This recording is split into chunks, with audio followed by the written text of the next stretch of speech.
അപ്പോൾ ഈ ഇൽമ പഠിക്കുക, അതാണ് യഥാർത്ഥ സുഖം. ഈ ദുനിയാവിലെ ഏറ്റവും വലിയ സുഖമായിട്ട് നമ്മൾ മനസ്സിലാക്കേണ്ടതാണെന്ത്?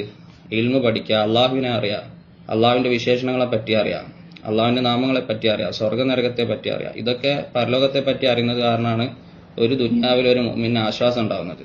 അതുകൊണ്ടാണ് ഇമാം ഇബ്രാഹിം അദ്ഹം റഹിമഹുല്ലാഹ് അദ്ദേഹം വളരെ ജാഹിദായിട്ടും ഫക്കീറായിട്ടും ദുനിയാവിനോട് അത്രയും വിരക്തിയും അതുപോലെ തന്നെ ദരിദ്രനായിട്ടുള്ള ഒരു അവസ്ഥയിലായിരുന്നു ജീവിച്ചിട്ടുണ്ടായിരുന്നത്. പക്ഷെ അദ്ദേഹം വലിയ ഇമാമായിരുന്നു. അങ്ങനെ ഒരിക്കലും അദ്ദേഹം ഒരു നദിയുടെ അടുത്ത് വെച്ചിട്ട് അദ്ദേഹത്തിന്റെ വസ്ത്രം അലക്കുന്ന സമയത്ത് അദ്ദേഹത്തിന്റെ കയ്യിലുള്ളത് ഒരു ഉണങ്ങിയ ഹുബ്സിന്റെ കഷ്ണമാണ്. ഒരു ഉണങ്ങിയ ഹുബ്സിന്റെ കഷ്ണം. എന്നിട്ട് അദ്ദേഹം ആ ഉണങ്ങിയ ഹുബ്സ് ഇറക്കാൻ വേണ്ടിയിട്ട് എന്താണ് ചെയ്യുന്നത്? ആ നദിയിൽ നിന്ന് വെള്ളം കോരിയിട്ട് ഹുബ്സ് കൂട്ടിയിട്ട് കുടിക്കുകയാണ്. എന്തിനു വേണ്ടിയിട്ടാണ്? ഒന്ന് ഇറക്കാൻ വേണ്ടിയിട്ട്, ഒന്ന് സോഫ്റ്റ് ആവാൻ വേണ്ടിയിട്ട്. എന്നിട്ട് അദ്ദേഹത്തിന്റെ ശിഷ്യനായിട്ടുള്ള അബു യൂസുഫിനോട് പറയാണ് റഹിമഹുല്ലാഹ്, ലൗ യഅലമുൽ മുലൂക് വഅബ്നാഉൽ മുലൂക് മാ നഹ്നു ഫീഹി മിനൻ നഈം ലജാലദൂന ബിസ്സുയൂഫ്.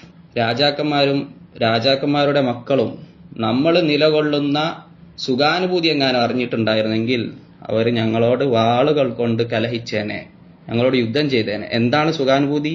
ഒന്നും കിട്ടാതെ ജീവിച്ചിട്ട് നദിക്കരികിൽ പോയിട്ട് വസ്ത്രം കഴുകുക, എന്നിട്ട് ഉണങ്ങിയ ഹുബ്സ് ഇറക്കാൻ പറ്റാത്തത് കൊണ്ട് നദിയിലെ വെള്ളം കോരിയിട്ട് കുടിക്കുക. എന്നിട്ടാണ് അവരെങ്ങാനും ഈ സുഖം അറിഞ്ഞിട്ടുണ്ടായിരുന്നെങ്കിൽ ഞങ്ങളോട് കലഹിച്ചേനെന്ന്. അപ്പൊ ഇതാണ് സുഖം.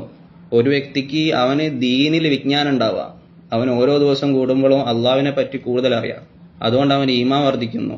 ഈ ഈമാൻ ഒരുവന് ഉപകാരപ്പെടുള്ളൂ.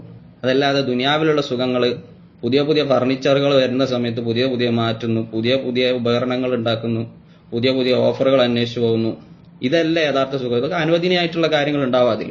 പക്ഷേ നിർബന്ധമായിട്ട് പഠിക്കേണ്ട കാര്യങ്ങളിൽ വീഴ്ച വരുത്തിയിട്ട് മറ്റു കാര്യങ്ങൾ ശ്രദ്ധിക്കുക എന്ന് പറയുന്നതാണ് യഥാർത്ഥ നഷ്ടക്കച്ചവടം. അപ്പോൾ ദുനിയാവിൽ നമ്മളെ സൃഷ്ടിച്ചതിന്റെ പിന്നിലുള്ള ലക്ഷ്യം നമ്മൾ മറന്നു വരുത്. അതെന്താണ്? നമ്മൾ അള്ളാഹുവിനെ ഇബാദത്ത് ചെയ്യാൻ വേണ്ടിയിട്ടാണ്. അപ്പൊ അള്ളാഹുവിനെ എങ്ങനെയാണ് ഇബാദത്ത് ചെയ്യുക? അത് അള്ളാഹുവിനെ പറ്റി അറിയണം. അപ്പൊ അത് നമ്മൾ പഠിച്ചാലല്ലാതെ പറ്റില്ല.